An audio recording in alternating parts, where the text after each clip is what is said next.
Hi everybody, my name's Fiona and today I'm going to read you one of my stories. It's called The Squirrel and the Door and it's inspired by true events at Southbourne Library. The Squirrel and the Door. Bushtail was in town. She had inadvertently hitched a ride from the New Forest countryside with a load of logs on the back of a lorry.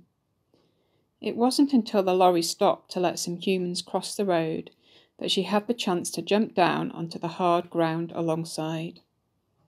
The noise of cars regularly whooshing past and humans talking as they strode along was incredible. She had to scamper out of the way of several dogs pulling their humans about, and from three-wheel carts with human youngsters in that took up most of the space on the roadside path. It was all somewhat overwhelming for a squirrel used to the woods of the New Forest, where the most disturbing thing on an average day might be a donkey with its loud braying. Bushtail ran away from the noise behind a large building. It was darker and quieter, and she spotted a slither of light coming from a door opening into what seemed to be a quiet space. She had never yet been inside a human building due to the fear of getting trapped or hurt, but here in town it seemed to be the better alternative to being outside. She snuck in. The atmosphere inside was peaceful, with humans spread out looking at things on shelves, sitting in front of screens, or talking quietly to each other. She scampered around the edge of the room, getting her bearings, staying under the shelving units that were everywhere so as to remain unseen. The fabric under her feet was more comfortable than the hard path outside, a little closer to the grass and forest floor she was used to. She saw an awful lot of bucks filling the building. She'd only seen one at a time before, when a human was doing what they called reading a guidebook to find their way on paths in the forest which seemed completely obvious to her. It wasn't long before all the humans left and the lights went out, and all unnoticed she had the place to herself. She climbed up the shelves and ran along the tops, her bushy grey tail brushing away the dust that had gathered there. She circled up and down the carousels of books, which were a little like tree trunks, if not quite as easy to grip onto as bark. She pattered over the black boxes in front of the screens, which clicked and tickled under her feet. At one point the screens made her jump up into the air when they said in a funny voice, "Virus update complete. Now freezing."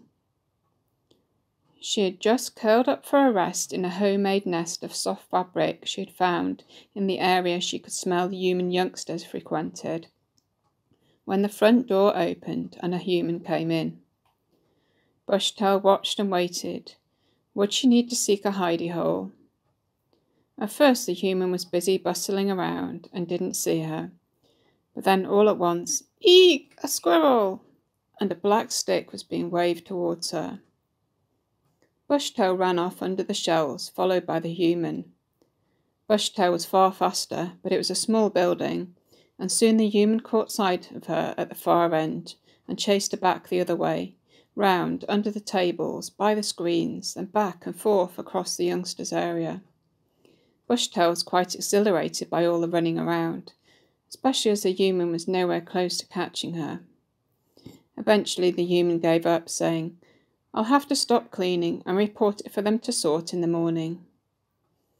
After all the exercise, Bushtail was feeling somewhat peckish, and there was a tantalising smell of nuts coming from somewhere. She went through a door into a smaller part of the building, where the smell of nuts and other foods was strongest. She jumped up onto a table and leant as far as she could across to a small door which was just ajar. She hooked her front paw on the door, but it was slippery, and she lost her balance and fell, chattering angrily, onto the floor. Maybe if she came from above, she thought.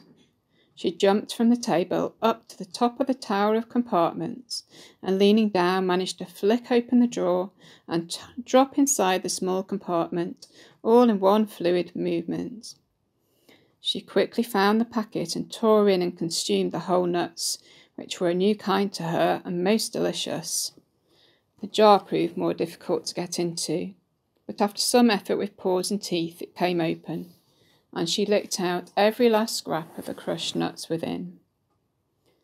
Dessert was some rather nice small round fruits in bunches she found on the table, colourful and sweet and tasty, and a cup with water inside provided a quenching drink.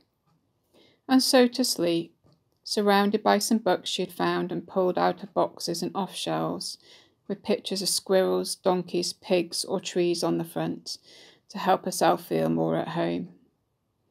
The next morning she was woken by a lady shooing her towards the door, her arms flapping around wildly.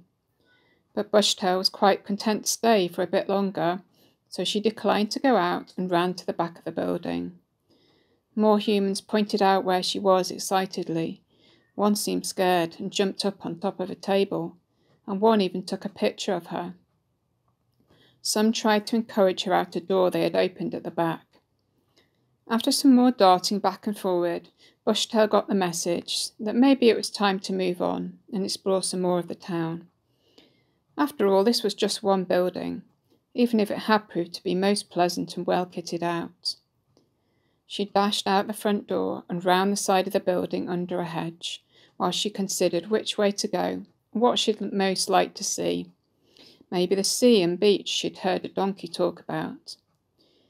It was from under the hedge that she heard one of the humans saying to another, "Gosh, thanks to that squirrel coming into the library, we know the rear fire exit door doesn't close properly and can get it mended straight away."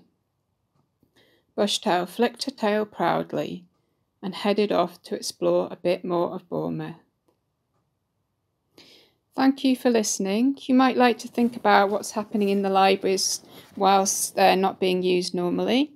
Maybe you draw a picture or make up a story of yourself about the goings-on inside your local library. Bye for now.